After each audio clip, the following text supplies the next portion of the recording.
बच्चों, let's read the question. What question says? A glass sphere of radius 10 centimeter is kept inside water. A point object O is placed at 20 centimeter from A as shown in the figure. Find the position and nature of the image where when seen from other side of the sphere. Given mu of glass is equals to 3/2 and mu of water is equals to 4/3. यानी question में हमें given है कि एक glass sphere है जिसकी radius है 10 centimetre, उसे हमने पानी के अंदर रखा है। एक पॉइंट ऑब्जेक्ट है ओ, वो हमारा कितने डिस्टेंस पे है? 20 सेंटीमीटर के डिस्टेंस पे है।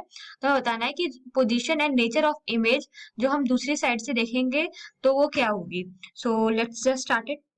पता है जो एक रे ऑफ लाइट है वो एंटर कर रही है फ्रॉम ओ, तो वो यहाँ पे 2 बार रिफ्लेक्ट होगी इस सरफेस से। कैसे? जैसे ये हमारा पॉइंट ओ है, एक बार यहाँ पे रिफ्लेक्ट होगी और एक बार यहाँ पे रिफ्लेक्ट होगी। लेट्स से इस पॉइंट को हमने पी मान लिया और इस पॉइंट को हमने एम मान लिया, राइट। रे ऑफ लाइट कहाँ से ट्रेवल कर रही है? लेफ्ट से राइट। तो इस डायरेक्शन में जो भी वैल्यू होगी वो हम सब पॉजिटिव लेंगे और इसकी अपोजिट वाली डायरेक्शन में जो वैल्यू होगी उसे हम नेगेटिव लेंगे। तो यहाँ पे और रिफ्रैक्शन के बाद हमारी इमेज कहाँ बनेगी वो हम फाइंड आउट कर लेते हैं। μ2 by v minus μ1 by u is equals to μ2 minus μ1 by r।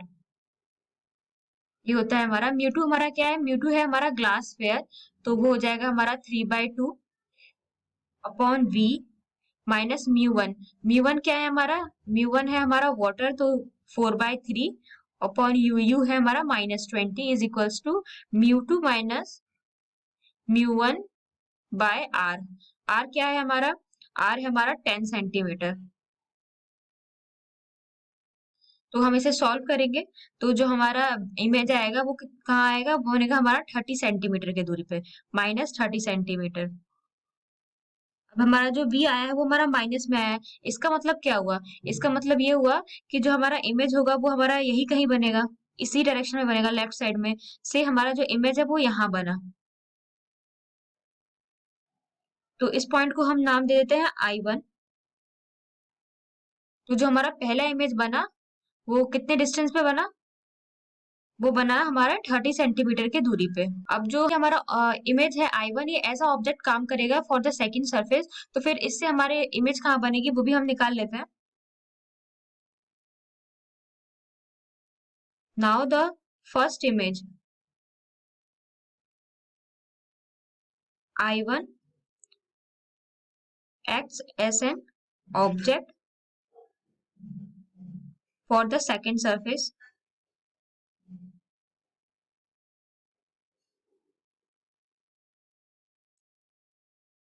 where BI1, जो हमारी ये पूरी डिस्टेंस हो गई BI1, वो हमारी कितनी हो गई? ये हो गई हमारी 30 और ये है हमारी 20, तो 30 + 20 कितना हो गया हमारा? 50 centimetre is equals to -30 + 20 is equals to -50 centimetre. यानी ऑब्जेक्ट की डिस्टेंस हमारी कितनी हो गई सेकंड सरफेस से? 50 सेंटीमीटर।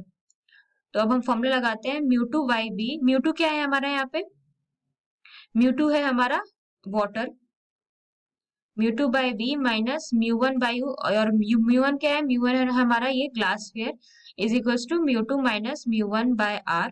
तो ये आ जाएगा हमारा 4/3 upon v minus 3/2 upon -50 is equals to μ2 minus μ1 upon r। अब हम जो r लेंगे वो किस डायरेक्शन में लेंगे? वो हम इस डायरेक्शन में ले रहे थे, तो ये हमारा क्या आएगा? नेगेटिव आएगा। तो इधर हम लिख देंगे r में -10।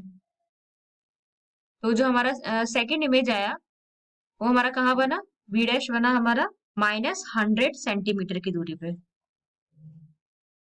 कहाँ पे? लेफ्ट। अब यहाँ पे माइनस साइन है, माइनस साइन है मतलब कहाँ पे होगा? वो लेफ्ट होगा। तो सपोज हमारा इमेज यहाँ बना I2 और ये टोटल डिस्टेंस हमारा कितना है? 100 सेंटीमीटर।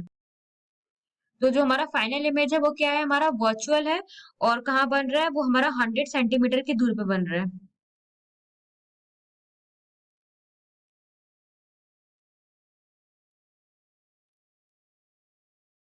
तो हमारा कौन सा ऑप्शन करेक्ट हो गया?